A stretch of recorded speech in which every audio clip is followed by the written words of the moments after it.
3시 반까지인가? 끝나는 시간. 끝나는 시간이 3시 반까지요? 12시까지 하면 부활은 물론 12시까지 11시 45분. 예, 괜찮습니다.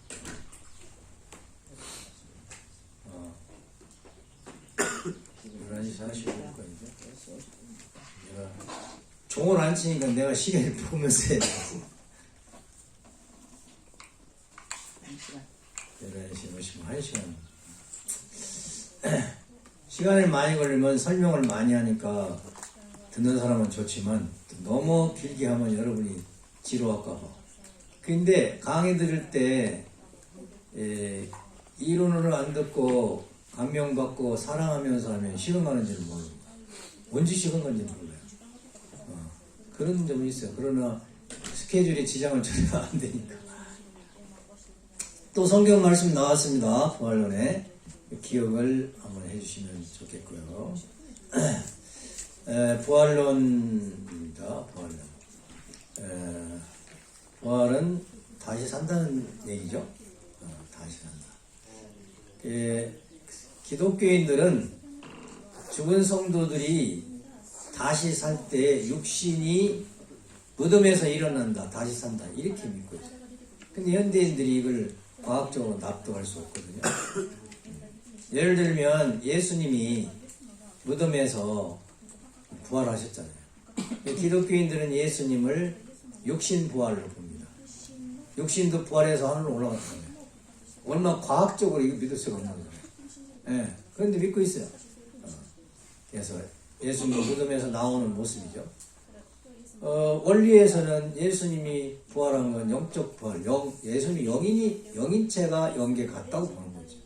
근데 기독교인들은 육신 부활이니까 육신도 하늘로 올라갔대. 어떻게 올라갔는지 모르겠는데. 네. 이런 차이가 있습니다. 마태복음 27장 52절에는 예수님이 영계에 가실 때 많은 성도들이 무덤에서 일어나가지고 부활 후에 주님이 가실 때에 같이 거룩한 도성으로 따라갔다고 해요.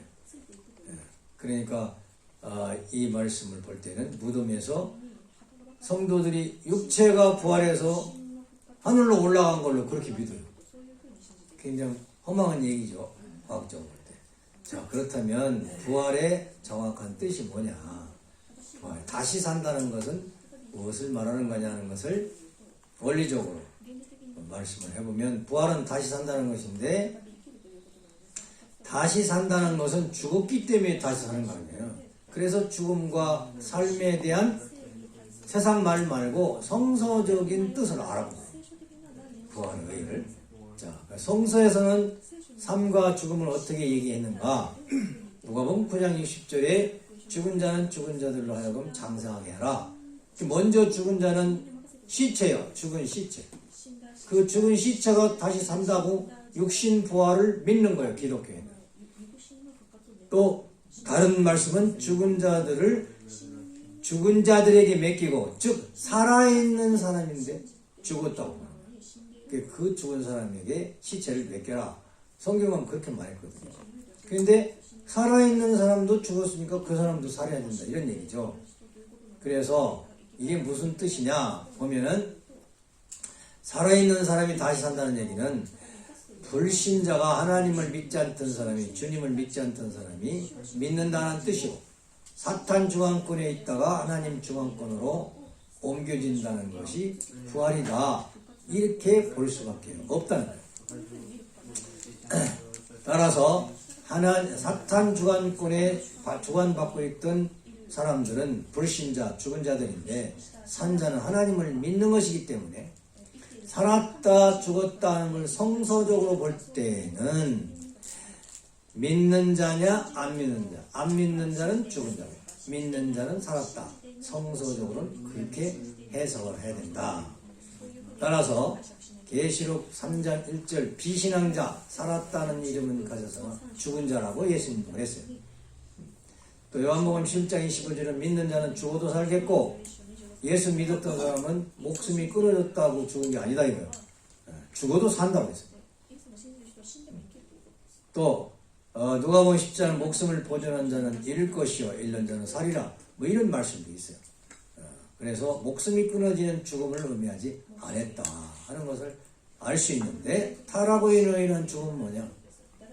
타락에서 인한 죽음은 창조원리 2장 7절에 흙과 물과 공기로 창조하시고 생기를 부어넣어서 생명이 되어서 사람을 만드셨는데 즉 육신과 영인체를 창조하셨는데 창조원리에 보면은 육신이 노쇠하면 늙으면 다시 땅으로 가고 영인체는 무영세계에 가서 영원히 산다 하는 것이 창조원리예요. 따라서 육신은 뭐냐? 영인체의 옷이야. 옷. 그 다음에 모든 생물체로서 영원한 것은 없어. 그래서 육신을 영원할 수 없는 거야. 육신 속을 영생한다는 것은 아니야. 만약에 육신 속을 영생한다면 영계가 필요해야 안 필요해요? 무영세계가 필요해요? 안 필요해요? 무영세계는 필요 없대요. 그래서 완성한 인간은 육신생활, 영인체를 가진 육신생활을 하다가 육신을 벗는 날 이것이 영계 탄생하는데 우리는 성화식이라고 하죠. 성화식. 영계에 가서 영원히 사는 것이 원리. 무영세계는 아름답고 행복한 영원히 살 수 있는 곳이라고 이렇게 소개를 하죠. 타락한 인간은 이 육신 쓰고 영원히 산다는 말을 굉장히 좋아해. 왜? 영계를 모르니까. 그래서 육신에 대한 미련을 많이 가지고 있어. 신흥 종교 또는 종교 교주는 자기는 영생한다고 그래. 무슨 교회지? 신천지교회 교주님이 안 죽는다고 하잖아요. 그 사람이 죽으면 끝나는 거예요. 그런 교주들이 많이 있었어. 근데 원리는 아버님은 정확하게 사람이 노쇠하면 때가 되면 죽어. 영인체가 영생하는 거예요. 영계 가서. 그런 창조 원리를 모르면 헛소리 하는 거예요. 육신이 있고 영원히 산다고. 그럼 타락으로 인한 죽음은 뭐냐? 그 선악과를 따먹어서 죽었다고 했잖아. 그래 창세기 2장 10절 선악과를 따먹고 죽었는데 육신이 죽은 거요? 영인체가 죽은 거요? 영인체. 네, 육신은 934 살았어. 네? 그 다음에 아들, 딸도 낳았어. 인류 사이 역사가 흘러갔어. 따라 타락으로 인한 죽음은 육신의 죽음을 말한 게 아니다. 뭐냐? 하나님 선주관권에서 사탄 주관권으로 떨어진 걸 말한다.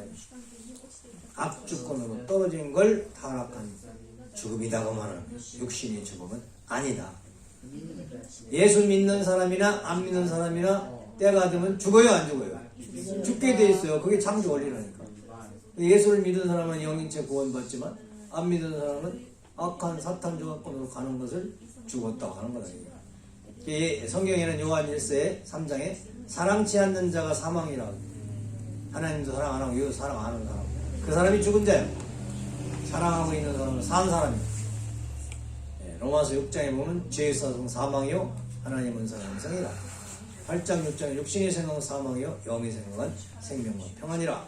이렇게 말씀했어요. 그래서 육신의 죽음이 타락으로 일어난 죽음이 아니다. 그렇다면 부활은 뭐냐 이게? 부활은 타락으로 일어난 죽음이 육신의 죽음이라고 생각하고 부활이 시체가 무덤에서 일어나는 것이 부활이라고 믿는 것은 기독교인들이 그렇게 믿어요. 그러나 현실적으로는 창조 원리로 볼 때는 그럴 수 없다. 그럼 뭐냐? 사탄 주관권에서 죽었던 인간이 하나님의 직접 주관권으로 돌아오는 것이 부활이다. 다시 사는 것이 부활이다. 그래서 부활은 뭐냐? 일시에 딱 이루어지는 것이 아니고 복귀의 과정적 현상이라고 말합니다. 즉 회개를 하는데 하루아침에 회개가 다 안 되잖아요. 그러니까 회개한 만큼 그 사람은 부활이 된 거예요. 부활이 된 거예요. 어제보다 오늘 때가 더 선악고 어제보다 내가 더 하나님권으로 하나님 사랑권으로 간 사람은 그만큼 부활된 거예요. 근데 부활은 어떻게 되느냐? 요한복음 3장에 보면 물과 성령으로 거듭난다고 그래서 중상다. 요한 1서에는 물과 성령과 그리스도 피로 거듭난다고 그랬어요. 피로 거듭나요. 그러니까 예수의 피를 먹어야 되겠어, 안 먹어야 되겠어? 먹어야 돼. 그게 천주교는 뭐예요? 성만찬 때 예? 포도주하고 떡하고 먹이잖아. 그걸 먹어야 이제 중생했다고 보는 거예요. 그런데 우리는 어떻게 해야 중생되는 거예요? 물과 성령이 뭐예요? 성주, 말씀과 성주를 마셔야 중생했다고 보는 거예요. 그런데 성주만 마셨다고 부활이 다 된 거예요? 중생이 된 거예요? 아니죠. 책임 분담, 생활이 나눠져 있는 거예요. 자기 스스로 내가 부활된 사람이 돼야 되는 거예요. 그건 인간 책임입니다. 하나님이 부활할 필요도 없고 인간을 부활시킬 수도 없어. 왜? 인간 책임 분담인데 인간이 할 일을 하나님이 대신해 주면 안 되잖아. 그 부활도 자기 노력으로 성주 마시고 하나님의 혈통을 접붙였다 하더라도 부활된 삶, 천국의 생활은 자기가 하는 거기 때문에 자기가 책임 분담으로 천국을 만들어서 사는 거다. 이거. 누가 주는 게 아니에요. 그래서 성경 요한복음 5장 24절에 보면 내 말을 듣고 또 나 보내신 이를 믿는 자는, 주님을 믿는 자는, 예수님 참부모를 믿는 자는 영생을 얻고 심판에 이르지 아니하나니 사망에서 생명으로 옮겼다. 주님을 믿으면 사탄 품에서 하나님 품으로 옮겨간다. 이걸 부활이라고 한다 하는 거예요. 또 피를 마신다는 얘기는 사탄의 혈통에서 하나님의 혈통으로 바꿔진다. 그런 거예요.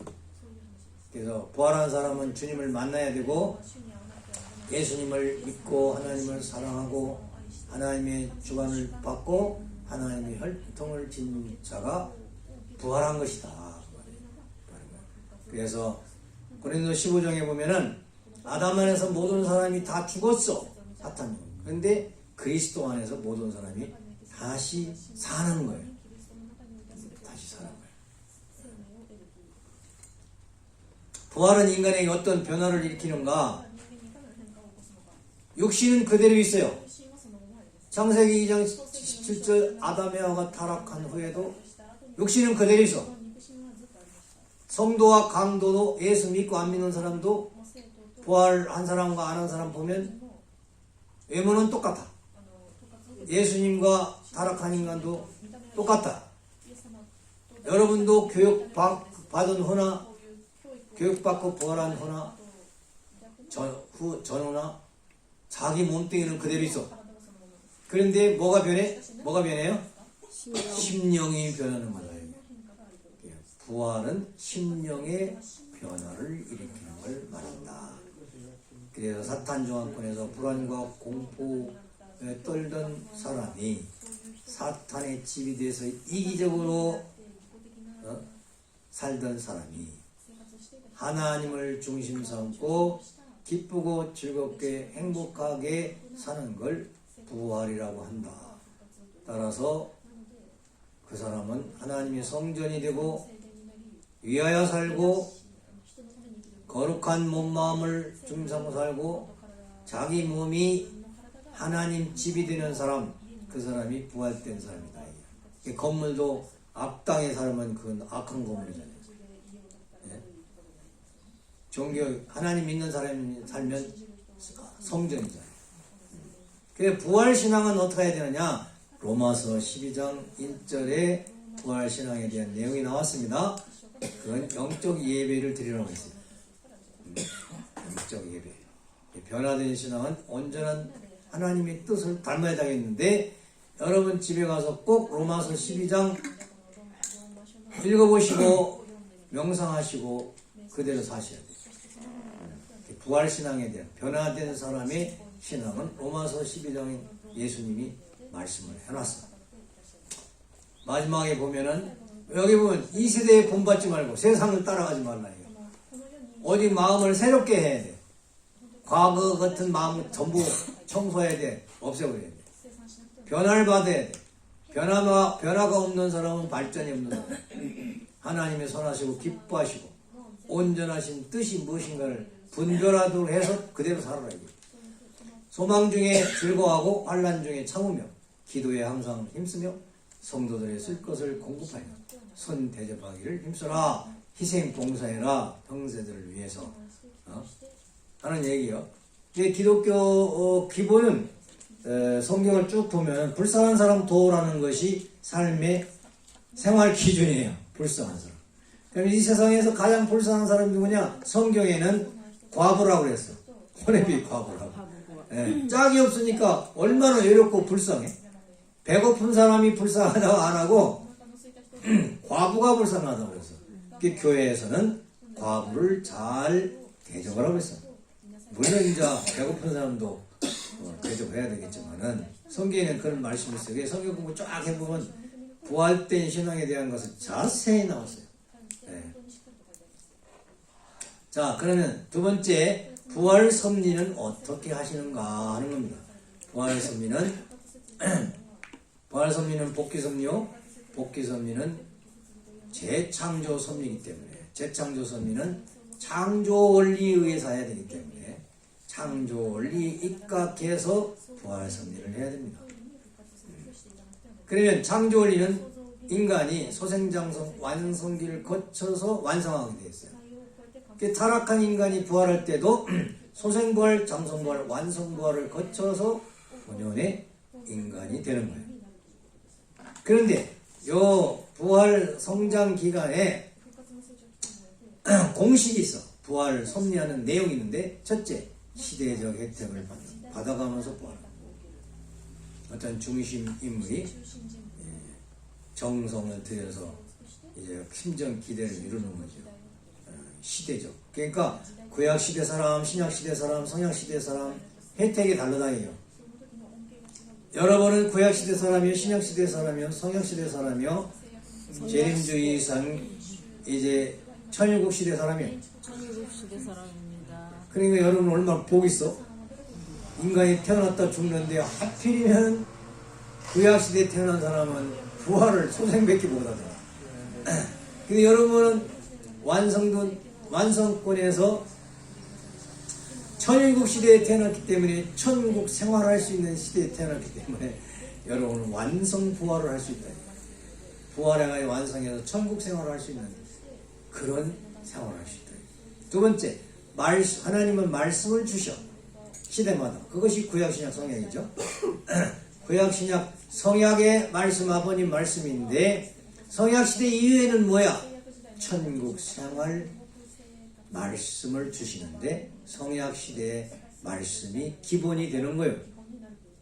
근데 거기 플러스해서 뭐냐? 모심의 생활에 대한 예법이 천성에 다 나왔지만 그걸 실질적으로 해서 완전 지상천상 생활, 천국 생활을 하는 거예요. 여러분 그 시대에 지금 태어나서 얼마나 복이 있어. 여러분은 불행할 이유가 있어요, 없어요? 없습니다. 행복할 이유가 있어요, 없어요? 있습니다. 여러분은 행복할 이유가 있어. 왜? 섭리적 때 하나님의 행복한 말씀을 받고 살으니까 행복하게 살 수밖에 없는 거예요. 나는 이런 원리 말씀할 때 부부 싸움할 시간이 어딨냐 이게. 네. 행복할 시간도 짧은데 인간 100세요 금방 지나갑니다. 내가 77인데 지금도 10대 20대 청소년 같은데 벌써 70대가 됐어. 아유 쏜살 갔다 와서니 벌써 시대가 이렇게 지나가지고 내일 모레면 이제 영계 가야 돼. 영계 가야 돼. 나는 항상 영계를 생각하면 살아요 요즘에. 왜? 아버님이 70 이후에는 영계 갈 준비하면서 살아니까 농사지면서. 네. 근데 죽기 전에 여러분 만나서 이 강의했으니까 얼마나 행복한지 몰라. 천국의 희망의 메시지를 주니까. 근데 말씀을 주면 그 말씀을 책임분담으로 믿고 실천을 해야 돼. 천국은 절대 남이 주는 게 아닙니다. 자기가 실천해서 만드는 거야. 헛꿈 꾸지 마세요. 아니 내가 가만히 있으면 누가 천국을 만들어줘? 천만 아버님도 안 만들어줘. 이대왕님도 안 만들어줘. 말씀은 줘. 천국 생활하는 법은 줘요. 누가 만들어야 돼요? 내가 만들어. 나는 불행한데요. 어디 가서 그런 소리 하냐 이겨. 천국 생활도 다 배워놓고 나는 불행하다고 하면 어쩌라는 얘기야. 그렇잖아요. 어머님 말씀 다 줘서 모르면 공부해. 모르면 원리 공부 기본이니까. 원리 공부한 사람은 이대왕님 말씀이 다 해석이 돼. 빨리 이해가 가. 아버님 말씀도 원리를 기본으로 알면 금방 이해가 가. 근데 원리 공부가 안 된 사람은 무슨 말인지를 모르는 거야. 앞뒤가 분간을 못해. 예. 그래서 원리 공부해야 돼. 원리 공부만 하면 되느냐? 아니야. 원리는 뼈라고 그랬어. 뼈. 살이 없으면 뼈가 어떻게 움직여? 근육이 씌어 움직이지. 그럼 살은 뭐냐? 아버님의 말씀집 천성경이다. 8대 교재계문이 살이야. 그럼 그것도 공부해야 돼, 안 돼요? 살이 있어야 살잖아요. 그게 노력해야 됩니다. 천국은 자기가 노력한 만큼 이루어져. 그 다음에 세 번째는 지상의 육신 생활을 통해서 영인체가 크는 거예요. 육신 생활에서 영인체 키우는 법을 알아야 돼요. 또 여러분 영인체는 지금 얼마나 컸는가를 알아야 돼요. 그래서 뭘 해야 되겠어요? 알아야 부족한 걸 채워서 빨리 성장하는 거예요. 근데 여러분이 지금 자기 영인체 본 사람이 있어 없어? 없지? 그러니까 공부를 해야 돼. 그러니까 공부를 해야 돼. 내 영인체가 소생인지 장성인지 완성인지. 그래서 지상 육신 생활에서 영인체를 키워야 부활시켜야 된다. 그 다음에 네 번째는 질서적 3단계에 의해서 영인체가 성장하기 때문에 소생정성 완성 단계에서 영인체가 부활한다 얘기예요. 그래서 부활 기대섭리 시대에 이건 부활하기 시작하는 거예요. 아담부터 아브라함까지 2000년 기대는 부활을 하기 위한 준비하는 시대. 그 다음에 소생부활은 뭐냐?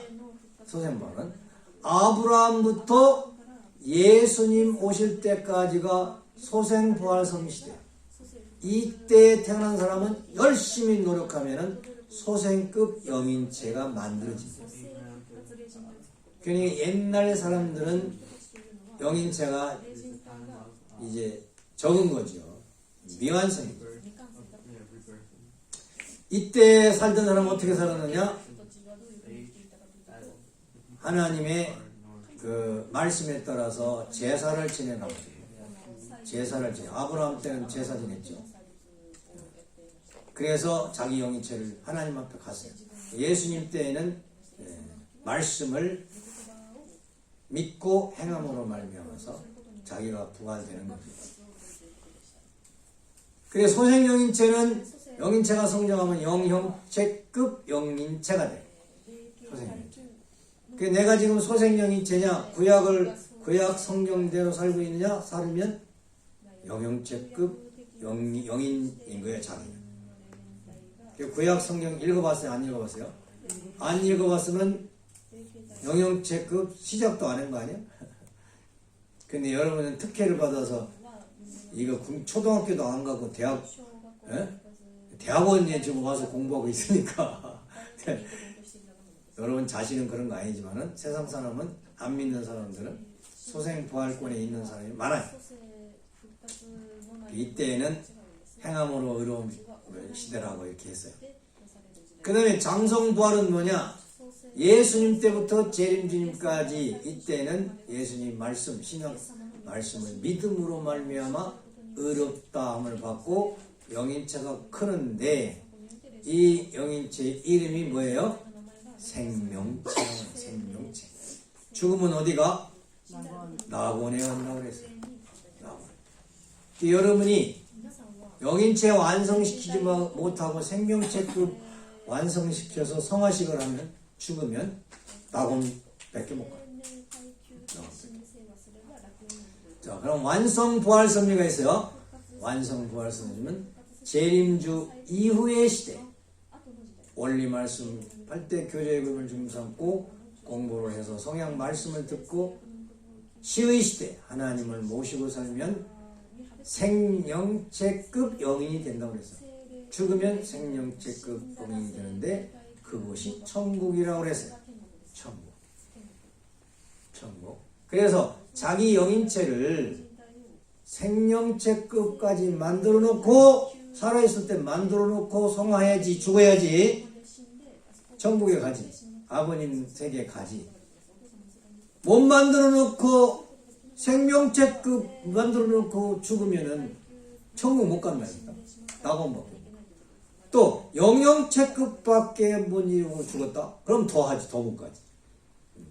그래서 부활에 대한 섭리 중에서 내가 부활을 육신 쓰고 부활을 해가지고 내 영인체를 빨리 키워야 되겠다 하는 그런 공부를 하는 것이 부활론이에요. 부활론.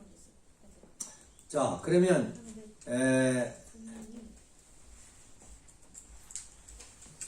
여기에 생명체 시작할 때 재림주님 만날 때에 어떤 현상이 나냐면은 말세가 돼가지고 영적 현상이 일어난 때, 이때가 영적 혼란이 일어날 때예요. 그래서 이때에 이제 영계 공부를 한 사람은 극복하기가 쉽죠. 그래서 천국과 낙원에 대한 얘기를 해보도록 하겠습니다. 천국과 낙원은 예수님 삼고 지상 천국 생활을 했으면, 또 예수님은 지상 천국을 해서 생명체를 이뤘으면 천상 천국 가셔야 되잖아요. 근데 예수님은 특징이 있어. 그게 뭐냐면 생명체는 이루셨는데 영인체는 생명체를 이루신 분이신데 지상 천국 생활을 못했어. 왜? 3대 축복. 결혼을 못하셨거든. 그래서 4대 심정권 사랑권을 못 이뤘어. 만물은 주관했을지 모르지만은 축복을 못 해가지고 천국을 못 이루고 낙원만 가셨어. 이게 예수님이 지금 가 계신 곳이 낙원이라고 하는 거예요. 그 천국은 비어 있었어. 그런데 재림주님이 오셔서 천국 생활을 하시고 영영 생명체를 이루고 3대 축복을 완성하고 가셨기 때문에 천국의 문이 열린 거야. 그래서 우리도 재림주님 마냥 성경 말씀 중심 삼고 3대 축복을 이루고 살다가 완성하고 살다 가면 생명체로 살아가면 아버님 가신 그곳에 갈 수 있어. 우리의 소망은 그거야. 지상 천국 생활하다가 천국 가는 것이 우리의 소망이야. 그래서 천국문이 열릴 때까지 머무는 곳이 낙원이라고 했어요. 그래서 예수님은 누가복음 24장에 강도 보고 너는 나와 더불어 낙원에 가리라 그랬어요. 예수님이 천국 갈 것이고 너는 나와 더불어 천국 갈 것이다 할 건데 낙원 간다고 해요. 자, 요 말세에 영적 현상이 일어나는데 사도행전 2장 17절에 보면은 이 영적 현상이 많이 난다. 꿈을 꾸고 이제 환상을 보고 계시를 받고 이런 현상이 벌어져요. 영통하는 사람들이 많이 나타나는 거예요. 그래서 영통하는 사람들이 이때 사는 사람은 지상 인간 앞에 전부 재림해서 협조를 해요. 어떻게 협조하느냐면 협조하는 영부터 보면 하나님이 직접 협조하는 사람이 있어요. 그건 직접 주관권에 들어간 사람. 아까 내가 얘기했죠. 간증했잖아요. 아버님 성령이 오셔가지고 내 손을 통해서 작사 작곡 하셨다 하죠. 내가 한 거 아니야. 아버님이 직접 주관하신 거야. 하나님이 협조하시는 사람? 여러분도 얼마든지 하나님 직접 협조할 수 있어요? 그 다음에 주님이 협조하는 사람, 아버님이. 아버님 꿈꾸는 사람 많죠? 또 6대 성인, 옛날 교주, 이 성인, 도통한 사람들이 협조하는 사람도 있고, 그 다음에 아담형, 해와형, 천사장형이 협조하는 게 있고, 선령, 악령이 협조하는 거 있어요. 악령이 협조할 때는 어떻다고 그랬어요? 불안과 공포가 생기고 병에 질병이 와서 노이로제 현상이 된다고 그랬죠. 악령이 오면.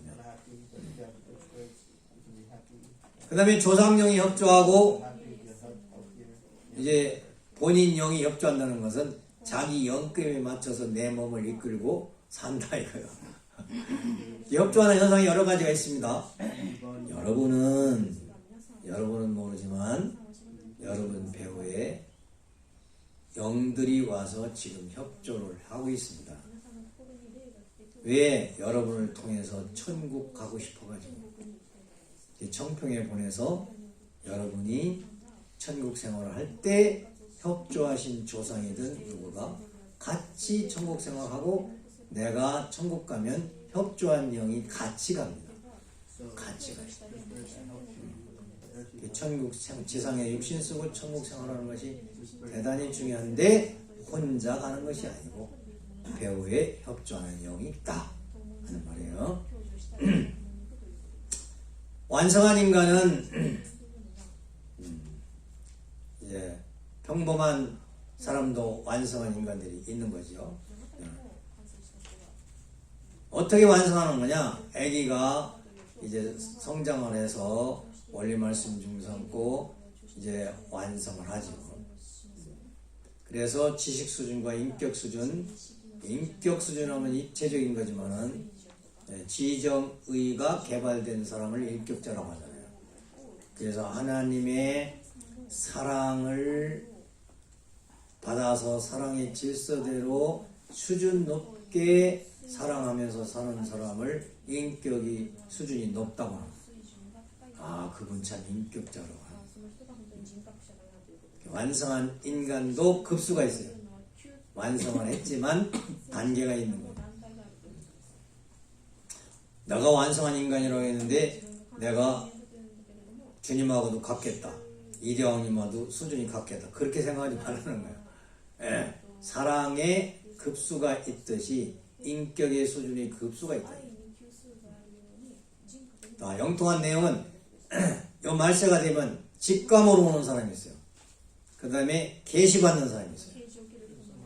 예언하는 사람이 있고 방언하는 사람이 있고 증언하는 사람이 있고 투시 다 봐요. 이렇게 눈으로 상대방을 다 본다니까.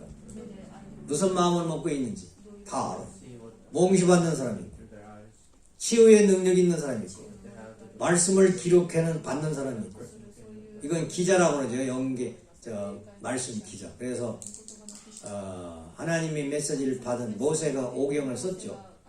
기록하는 거죠. 여러분도 하나님의 말씀을 받아 적을 수도 있어요. 그 계통의 전문가는 하나님의 말씀을 기록할 수도 있다. 이렇게 받을 수도 있어요. 저도 받았잖아요. 성가를 받았어요. 계시나 몽시나 이런 것들은 그걸 잘 해석을 하라고 그랬어요. 해석을 잘못하면 안 된다고. 내가 몽시 받았으니까 이게 무조건 좋은 거다. 그거 아니에요. 그걸 해석해버려야 돼요. 이렇게 그 해석하는 방법을 천성경 600페이지인가 자세히 말씀드렸어요. 이렇게 해서 영통을 하면 너는 주다, 우주의 어머니다, 독생녀다 이런 계시를 받는다는 거예요. 그럼 그 내용은 뭐냐? 창세기 1장 28절 만물을 주관할 수 있는 주인이 됐다는 급수의 표시라는 거예요. 자기가 재림주가 아니고 자기가 우주의 어머니가 아니고 독생자가 아니고 급수가 거기까지 올라갔다는 거예요. 타락 직전 단계까지 갔다는 거예요. 그래서 이제 주님을 만나서 축복을 받아가지고 창조 본연의 지상 천국 생활을 해야 됩니다. 계시 받았다고 해서 자기가 주님이 아닙니다. 착각하면 큰일 나는 거예요. 10년 공부 나무하고 탑을 지금까지 정성 들인 거 교주 해먹는다고 해먹겠다고 하고 다 나가 떨어져 지옥으로 가는 거예요. 차라리 영통 안 하고 원리 말씀 듣다가 축복받고 행복하게 사는 것이 훨씬 낫지. 훨씬 나. 도인들은 시험이 있다고 그래요. 도인들이 소생장성 완성기역까지 가면 막 뭐가 보여. 막 이렇게 보이는데 자기가 제일하고도 하면서 시험을 한다요. 꼭 시험. 왜? 소생장성기 완성급 단계의 계시를 받게 되어 있는데 그 단계에서 아담 해하가 뭐 했어? 타락했잖아. 타락했으니까 너 시험 좀 받아봐라. 타락할 건지 안 할 건지 천사가 와서 나를 시험하는 거. 사탄이 와서 하늘도 시험하고 사탄도 와서 시험해.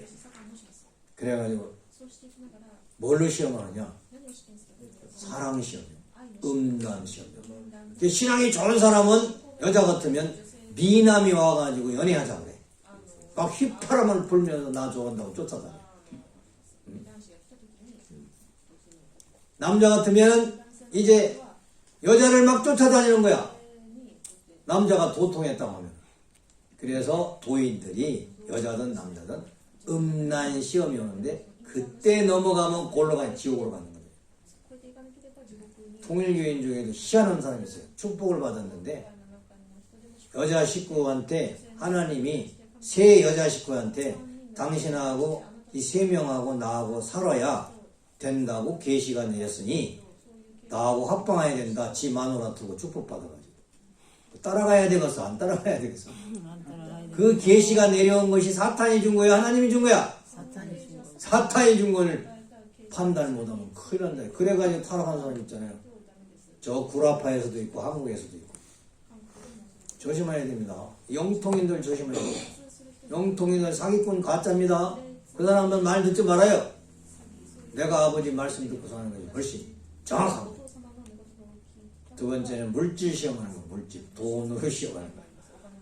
그 돈에 넘어가면 안 돼요. 돈에. 그래서 그렇게 돈과 물질로 시험, 명예의 권세로 시험하는 거.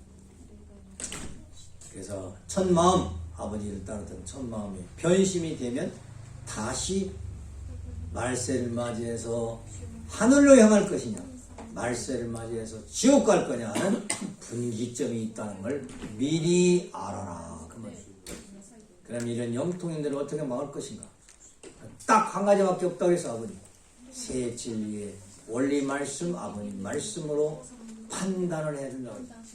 판단. 그 사람 영통인 말을 잘 들어보는 거요. 계시받았다는 잘 들어보고, 이 말은 옳은 말씀인데 그 중에 말씀 이것은 창조론으로 볼 때 틀렸고 타락론적으로도 틀렸고 말세론적으로도 틀렸다. 구조론으로도 틀렸고 원리적으로 볼 때 틀렸네. 판단을 해야 돼. 그럼 원리 공부해야 되겠어 안 해야 돼? 영통인 만나서 영통인 때려잡으려면 사탄 때려잡으려면 원리 공부해야 되겠어 안 해야 돼? 분간을 할 줄 알아야지. 분간을 할 줄. 내가 청평 본부교회에서 부목사로 심호할 때 영통이 와가지고 그 목사 부목사가 둘이었는데 그 목사님한테 와가지고 당신이 내 남편이래. 그래 얼마나 웃었는데. 그 자기 부인은 버리고 나하고 살아야 된대. 영통이 와가지고 그러니까 그 부목사님이 귀쌍 하면 때리니까 정신이 버틀 나가는가 도망가서 또 한 영통이 왔어요. 여잔데 뭐 사무실에 간장 시끌벅 그래. 왜 그러냐 하니까 아이 저 여자가 와가지고 자기가 재림주님 선생님이고 재림주님이 아버님이 자기 말을 들어야 된다는 거야. 그래? 아무도 그걸 관리를 못하는 거야. 가만히 있어요. 이리 오라고 사무실에 앉아놓고 책상에 앉아놓고 얘기 좀 해보라고 쭉 적었어. 쭉 얘기하는 거야. 1, 2, 3 적었어. 틀린 것을 딱 지적해 똥을 해놓고 다 했냐고. 다 했대. 당신은 가짜네. 그 깜짝 놀래. 자기를 이긴 사람이 없는데 어이 조그마한 목사가 와가지고 가짜로 막 하니까 당연히 사기꾼이잖아. 깜짝 놀래. 왜 나보고 사기꾼이라고 하냐. 앞뒤가 안 맞잖아. 앞에는 이런 얘기했지. 그렇대. 근데 중간에는 이런 얘기했지. 했대. 이거 틀렸잖아. 앞뒤가 안 맞잖아. 끄트머리는 이 사기쳤잖아. 당신 영통이 했다고 그러는데 내가 볼 때는 가짜네. 여기 와서 사기칠 거야 안 칠 거야? 소리를 냅대 지르더니 도망가고서 그 다음부터는 한 번도 안 와. 그래서 원리 공부한 사람은 원리로 영통인들의 말을 분석을 해가지고 뭐가 틀렸다는 걸 딱 잡아가지고 얘기하면 꼴짱 거려요. 틀린 사기꾼인데 사기쳤는데 와서 무슨 사기치러 왔느냐? 첫째, 통일교 사람들은 순진하다고 하더라. 그러니 그 중에 내 제자를 한번 만들어보자. 그러니까 전도하러 온 거야. 거기에 헛땅에서 영통이 넘어가는 사람 많아요. 바보같이. 두 번째, 통일교인들은 헌금을 잘한다더라. 그 통일교인들 자기 제자 만들어서 헌금 받아서 벌어먹고 살기 위해서 온 거야. 손으로 귀시함을 때리지 않고 말씹을 어디 가서 사기치는 여기는 당신 제자 될 사람 하나도 없어.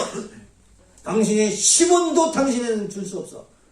어떻게 오고서 이제 안 된다는데 여기 와야 허당인데 안 오지. 다른 데 가야지. 다른 기독교 목사한테 가는데 그런 사기꾼 많습니다.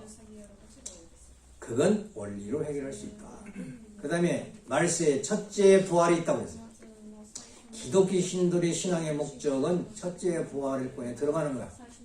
신천지도 그렇고 여호와 증인도 그렇고 전부 사기치죠.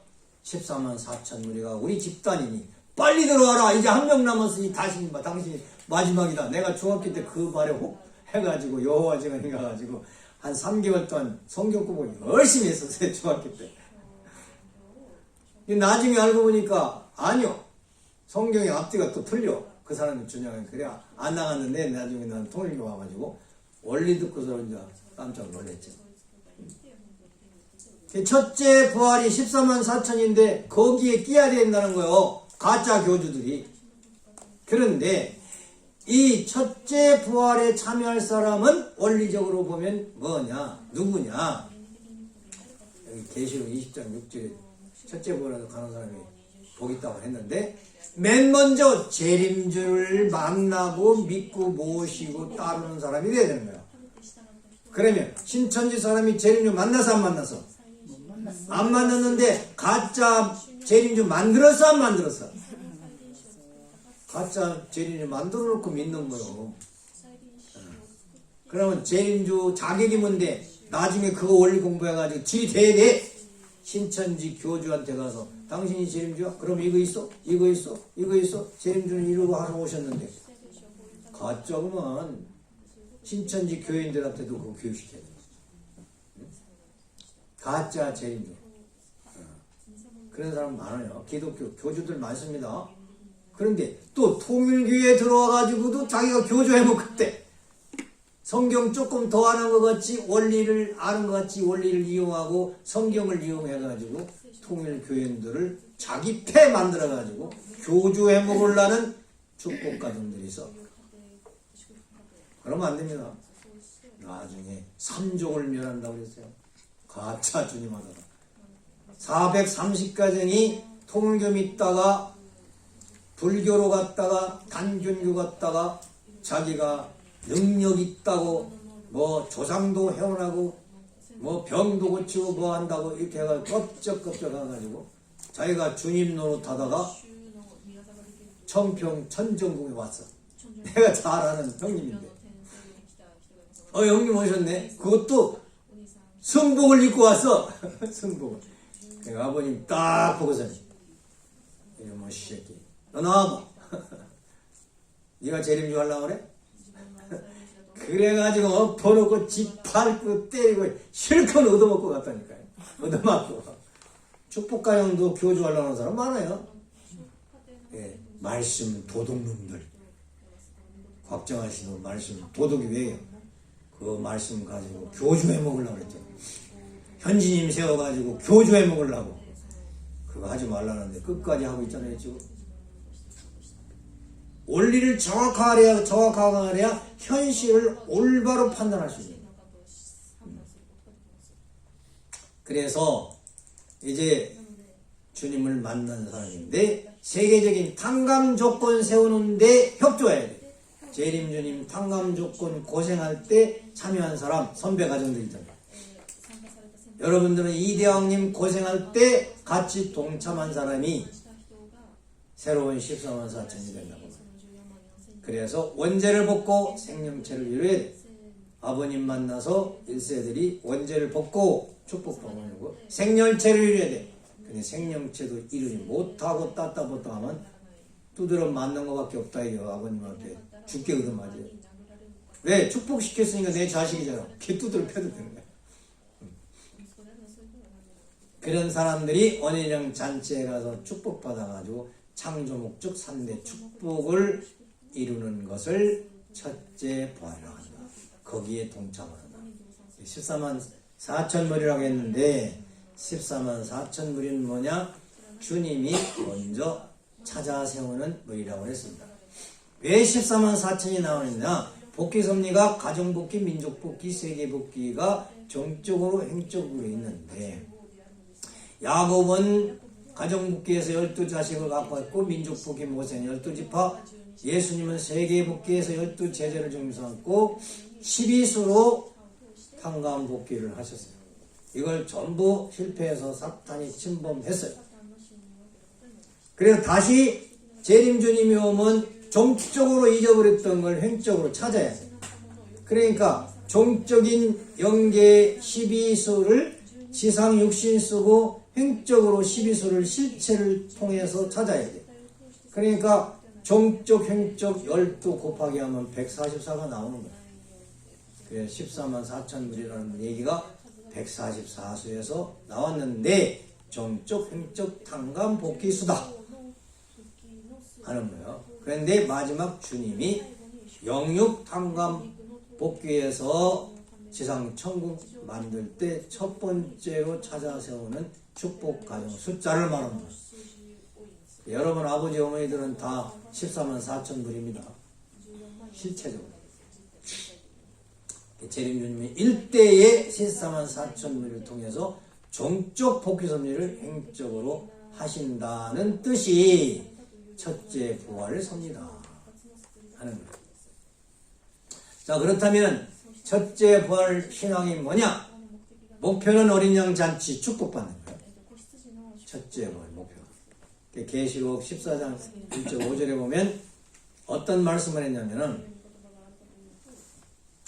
어린 양이 시온산에서 그와 함께 14만 4천이 있는데 그 사람은 첫째 여자와 더불어 더럽히지 아니하고 순결한 자. 원래 축복받은 사람은 타락하지 않은 순결한 사람이 맞아야 돼. 근데 교육을 시켜가지고 씻어가지고 순결했다는 조건을 세워가지고 과거는 무시하고 용서하고 새 출발시킨 것이 일세 축복이에요. 두 번째, 어린 양이 어디로 인도하든지 따라가는 자며 순종해야 돼. 자기 중심 싸고 가는 사람은 14만 4천 무리에서 탈락! 순종해야 돼. 주님이 이리 가라면 이리 가고 저리 가라면 저리 가고. 세 번째, 사람 가운데서 속량함을 받아서 처음 익은 열매, 즉 생명체를 이룬 사람이 14만 4천 무리에 들어가는 거예요. 네 번째, 하나님과 어린 양에게 속한 자들이다. 즉 하나님의 사람, 주님의 사람, 그렇게 하늘편 사람들을 말합니다. 다섯 번째, 그 입에는 거짓말이 없고, 성경을 그대로 말씀하는 거예요. 그래서 14만 4천 무리는 거짓말하면 못 가. 진실해야 돼. 여섯 번째, 흠이 없는 자들이다. 하나님 온전하신 같이 온전한 자들이 축복을 받아서 지상의 천국 이루고 천상 천국 하나님 나라에 가는 거다 하는 그런 말씀이 되겠습니다. 자, 그러면 부활의 결과는 뭐냐? 개성 완성하는 거예요. 첫째가. 그리고 두 번째는 가정 완성하는 거예요. 부활은 왜 하느냐? 가정 완성. 만물 주관이 하기 위해서 부활하는 것이다. 부활은 뭐냐? 사탄 주관권에서 하나님 주관권으로 돌아가는 거다. 무지한 영인체, 캄캄하고 어두운 영인체가 부활해서 생명체급으로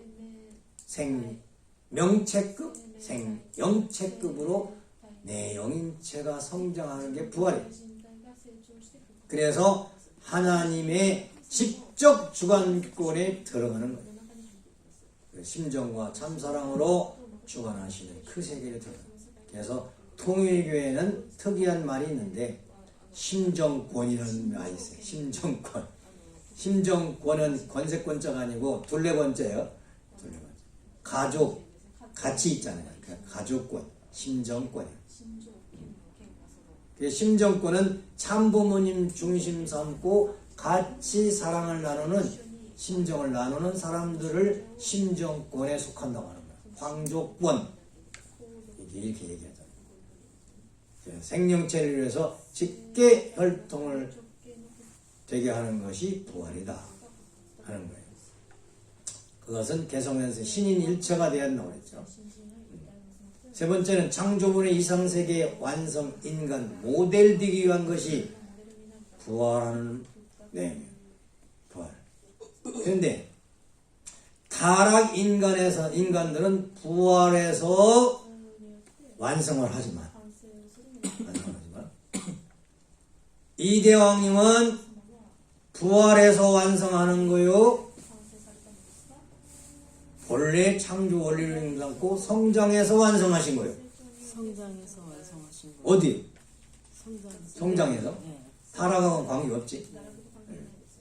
그걸 여러분들이 알아야 돼요. 부활을 해서.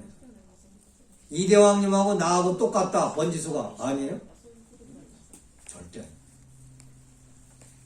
그래서 이제 이대왕님은 창조 본연의 말씀과 그 심정과 사랑을 중심 삼고 하나님의 인도하신, 하나님이 키우시고 참부모님이 키우셔서 본연의 입장에서 개성 완성하고 부부 완성하고 가정 완성하고 4대 심정권, 3대 왕권을 이루신 겁니다.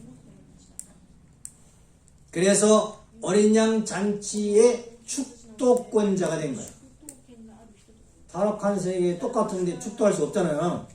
그래서 이대왕님은 축도하시고 죄를 용서할 수 있는 권한이 있어요. 그러니까 이대왕님은 귀하신 거예요. 여기 이대왕님 안 계시면 여러분 여기 살겠어 안 살겠어? 맞습니다. 생각해보라. 이대왕님 여기 안 계신데 여기 뭐하러? 이대왕님이 생명의 구세주여 축도권의 중시의 생명의 부활의 실체, 내가 부활 받을 수 있는 본연의 사랑의 실체, 심정의 실체이기 때문에 여기 혜택 받으려고 여기 와 있는 거지.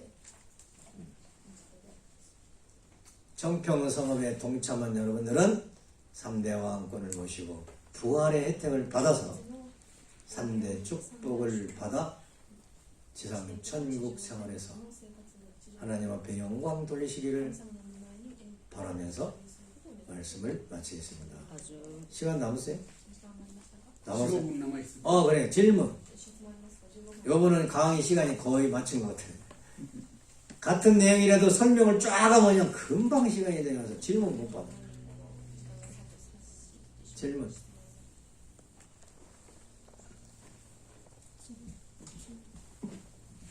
목이 실랑하네. 아직은 제대로 안 했어.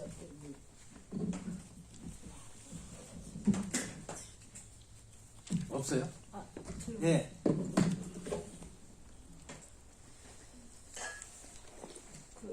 지금 이 시간 강의 내용이랑 마이크. 관계가 없는데요.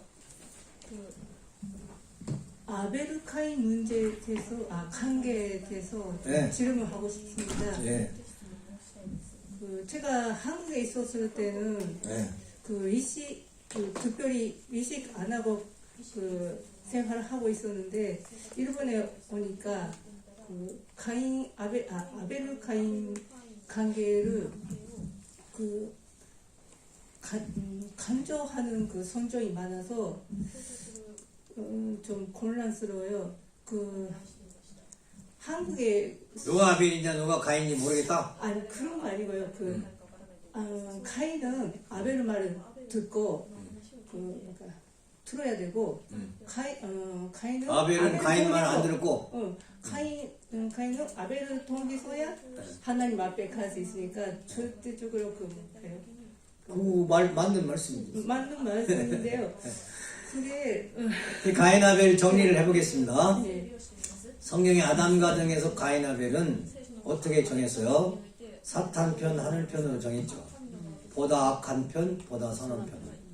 아벨도 악이 있어요, 없어요? 있어요. 있어요. 보다 선 이렇게 하는 거예요. 보다 선. 근데 아벨이 죄지면 가인보다 더 큰 죄질 수도 있어요. 근데 아벨이 아직 죄를 안 졌으니까 선편인 거예요. 가인보다 더 나쁜 짓 하면 아벨이 가인 되는 거지. 기준이 뭐냐? 보다 선이냐 악이냐 가지고 정한 거예요. 그리고 복귀 섭리에서 가인 아벨이 언제 해결되느냐? 언제? 가인 아벨 졸업을 언제 하냐 이거예요. 탕감 복귀 과정에서는 가인 아벨이 있어야 탕감이 되고 복귀가 되는 거예요. 그러나 아버님 말씀에 보면은 아벨은 가인이 없이 복귀가 안 됩니다. 그 말은 뭐냐면 아벨은 가인의 사랑을 받아야 아벨이 되는 거예요. 가인의 사랑을 못 받으면 아벨 자격이 없어.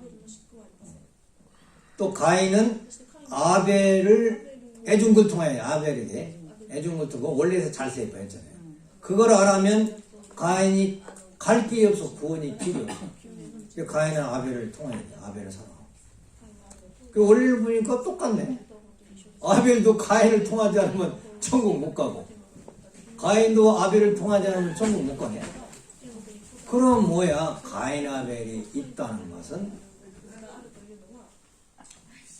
사탄을 없애고 자연굴복시키고 가인 아벨 형제판이 선에서 하나님 앞에 참 자녀 되기 위해서 가인 아벨이 있는 거예요. 가인 아벨 졸업은 가인 입장에 아벨 입장에 있던 사람이 하나님의 참 아들 딸이 되면 졸업하는 거예요. 창조 본연의 형제가 되는 거야.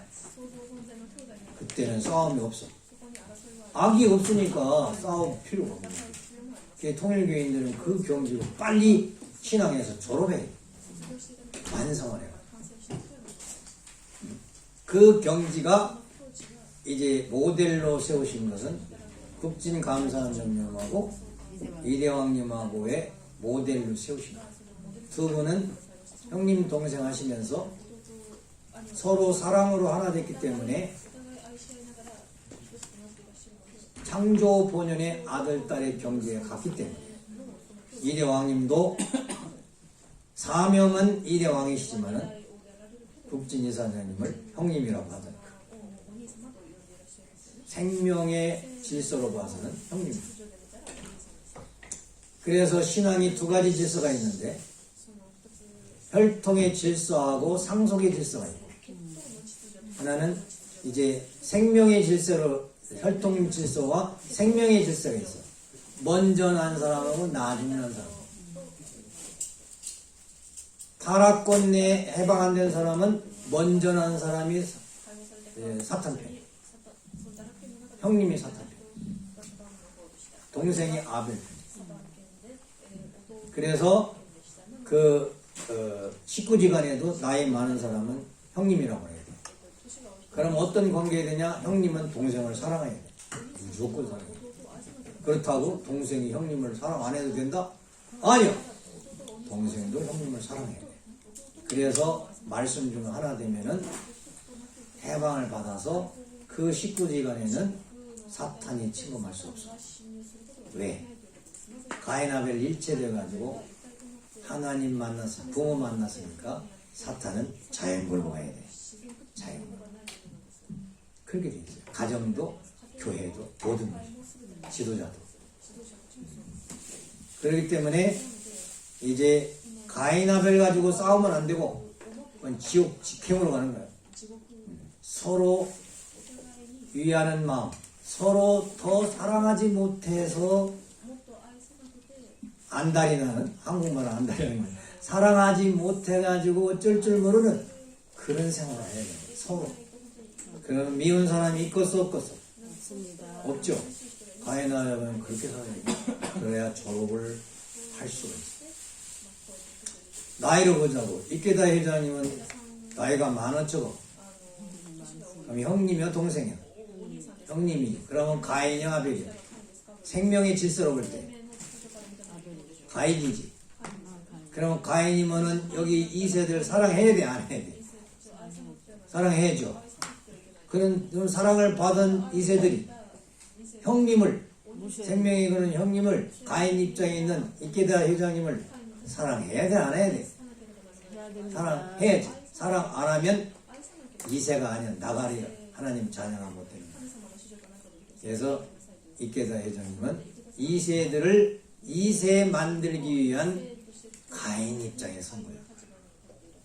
이케다 회장 사랑 못 받는 사람은 2세 자격이 없다니까. 이케다 회장님을 사랑하지 못하는 사람은 2세 자격이 없는 거야. 1세 대표 회장님이시니까 내가 설명을 하는데 관계가 그래요. 그렇기 때문에 가인이다 아벨이다 가지고 싸우면 지도자도 마찬가지고 식구간에도 싸우면 둘 다 불합격. 한 사람이 아닙니다. 둘 다 불합격입니다. 너 아벨 책임 못했잖아. 너 가인 책임 못했는데 너 둘 다 불합격. 너 둘은 지옥으로 빠져야 돼. 나하고 관계없어. 가인 아벨 화목하지 못하는 사람은 이대왕님하고 관계없어. 재림주님 참부모님하고도 관계없어. 너 그거 빨리 졸업하고 와야 된다. 이게. 그래야 부모 앞에 올 수 있는 거야. 왜? 가인 아벨 성공하지 못한 사람은 부모 앞에 못 가. 그걸 가인 아벨을 형제복귀라고 그래. 형제복귀를 실체기대라고 그래. 개인이 아버지 앞에 믿음 세우는 걸 뭐라 그래? 믿음의 기대. 실체기대를 세우지 못하면 주님 만나면 만나. 못 만나니까 불합격이라니까. 그 원리적으로 판단하면 간단한 거야. 그래서 지도자하고 관계에서 틀어진 사람은 부모 만날 자격이 없다. 부모가 만나면 기분 나빠. 저런 자식 형님 노릇도 못하고 여기 와. 동생 노릇도 못하고 여기 오고 그래서 너가 올 때 자리가 아니야. 쫓겨난다고요. 천국에서 쫓겨나요. 그런 원리를 배웠으니까 우리는 무조건 사랑하면은 내가 가인인지 아벨인지 잘 모르잖아요. 지금 나이로 보아서는 확실하지만 심정세계에서 볼 때는 누가 더 하나님을 사랑하고 흠모하고 하나님하고 심정 채우라고 그것도 더 깊이 하나님이 본질적으로 하나님하고 사랑을 대화하느냐에 따라서 그 도수에 따라서 가인 아벨이 결정되는 거야. 심정 기준에 따라서. 그러니까 누가 나의 아벨인지 모르잖아요. 누가 나보다 심정 좋은지 모르잖아. 그러니까 상대를 위할 수밖에 없고 존경할 수밖에 없는 거야. 사랑할 수밖에 없는 거야. 그래서 기독교의 생활의 기본은 뭐냐? 겸손한 거야. 교만하면 둘 다 망하는 거야.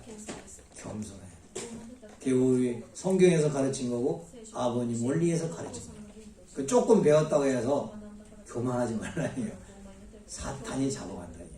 그래서 복귀의 원리는 아벨이 믿음의 기대, 아벨을 찾는 거야. 믿음의 기대, 이대왕님이야. 복귀 원리에서 얘기할 건데 정리 이 시간 하는 것도 좋을 것 같아요. 왕님이 아버지 하나님 앞에 절대 신앙, 절대 사랑, 절대 복종해가지고 아버님 말씀 순종해서 믿음의 기대 승리하셨어. 그러면 이대왕님도 가인이 있어야 돼, 없어야 돼?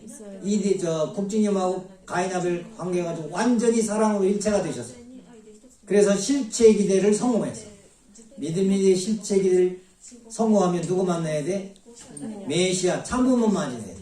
참부모를 맞이하면 어떻게 해야 돼? 사탄이가 굴복해야 돼. 그래서 그때의 사탄이가 굴복하는 거야.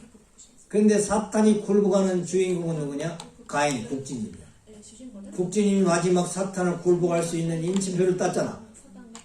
그 식구도 누가 사탄이 때려잡냐면 가인 입장 있는 사람이 사탄을 방어해야 되는 거야. 아벨한테 사탄이 침범하려고 하면은 뭐 호위무사 이런 얘기 있잖아요. 신앙적으로 심정적으로는 가인 입장 있는 사람이 아벨 입장 있는 사람을 보호해. 이대왕님을 국진님이 보호해. 이대왕님을 우리 식구님들이 보호해. 뭘로? 심정적으로, 영적으로. 그것이 사탄을 자연 굴복시키는 거야. 자연 굴복. 왕님 어디 가시든지 원리적 기반을 가져가면 사탄은 자연 굴복에서 경배할 수가 없는 거야. 그게 원리야. 그렇게 해서 사탄을 자연 굴복시켜 놓으니까 아벨 복귀, 가인 복귀, 부모 복귀, 사탄 복귀 했으니까 누구를 마지막에 해방시켜야 돼? 해방. 성안성취, 해방. 누가 지금 감옥에 계셔? 누가? 마지막. 부모 복귀했는데 또 복귀해. 하나님입니다. 하나님 해방을 그때 시켜드리는 거예요. 청평원에 하나님 해방시켜드리려고 청평이 생긴 거예요. 예? 그럼 뭐야? 여러분들이 아벨이었으면 가인을 만나서 실체기대에 세워야 되고, 아벨이 되려면 하나님 뜻 앞에 철뜻이 나와야 되나. 그래가지고 형제를, 가인 같은 형제 만났으면 하나 되어가지고. 부모가 이대 왕님이시죠. 참부모를 만나서 사랑받아가지고 사탄을 굴복시켜야 하나님을 해방한다고 했는데, 그 경지에 가야 여러분은 이 청평에 합격한 사람이에요. 그렇잖아요. 하나님 모시려고 왔잖아요. 목표가 하나님 해방, 석방, 하나님 회원시키기 위해서 우리가 있는 거거든요. 마지막. 그래서 여기는 가인 아벨이 있어도 좋고 없어도 좋은데, 있다고 하면 사랑으로 화해가지고 판간 먹기를 빨리 끝내라고. 원수가 없어야 돼. 원수는 간단히 생각해. 미운 사람이 없어야 돼. 미운 사람은 왜 미웠다고 그랬어요? 사랑을 덜해서 미운 거예요. 형제지간에 가인 아벨 졸업을 해야 되는데 졸업을 못했다 이거야. 미운 사람이 있다는 것은 내가 실체 기대를 세우지 못했다 이거야. 원리적으로 사랑을 다 못했다 이거야. 사랑을 하면은 미울 리가 없죠. 자기 부부끼리도 미울 때가 있죠. 그때는 사랑이 안 통하니까 불통. 사랑 불통할 때가 미운 거야. 빨리 사랑을 제자리로 돌아와야지. 그래야 하나님과 더불어 사랑할 수 있잖아요. 여러분 이제 축복가정 수준이 어느 정도 높으면 저녁에 가만히 있으면 하나님이 오셔서 에야 빤스 벗어라. 내가 사랑하고 싶다. 이럴 때가 있어요. 얼른 빤스 벗고 사랑해야 돼요. 그게 무슨 말인지 알아요? 하나님과 더불어 사는 사람은 하나님이 성령으로 오셔서 내 부부의 육신을 통해 가지고 사랑해서 기뻐하고자 하신다. 그게 축복가정의 삶인데, 그런 경지가 하나님을 해방했다고 하는 거다. 알았죠? 질문하는 바람에 설교가 늘어져. 시간이 너무 지났죠? 이걸로 질문 끝나면 되겠죠? 중요한 내용을 해결했습니다. 기도하겠습니다. 하나님, 장부모님, 이대왕님, 삼대왕님 감사합니다. 그리고 식구님들 감사합니다. 우리 식구님들이 함께 있지 아니했으면 우리가 어찌 이 원리를 적용하면서 공부할 수 있겠습니까? 우리 식구님들이 옆에 있기 때문에 나의 부족한 사랑도 채울 수가 있고 실체 기대를 이루어서 아버지의 사랑을 받을 수 있다는 귀한 원리를 배웠습니다. 이제 그래서 우리가 하나됨으로 사탄은 자연 굴복할 것이며, 하나님은 우리를 통해서 지상 천국 언제든지 우리를 통하여 아버지께서 사랑하고 싶을 때 개인적으로 마음속에도 오시고, 또 부부지간에도 하나님 오셔서 사랑하시고, 우리의 전체지간이 화동할 때 아버지의 놀라우신 성령의 체험을 주실 줄 믿습니다. 오늘 이 시간 부활론 말씀을 주셔서 감사합니다. 매일 부활해서 우리의 심정의 단계를 높이고 기준을 높이게 쌓았고, 부부의 심정, 신앙 단계, 사랑의 단계를 높여서 하나 되어가지고 우리 하나님께 영광을 돌려드릴 수 있는 부활 실체 아버지의 참 자녀가 되어 천국 생활을 하겠사오니 축복하여 주시옵소서. 모든 말씀 축복 중심 가정 김영렬 정원의 가정 이름으로 보고 기도드렸사옵나이다. 아주 감사합니다.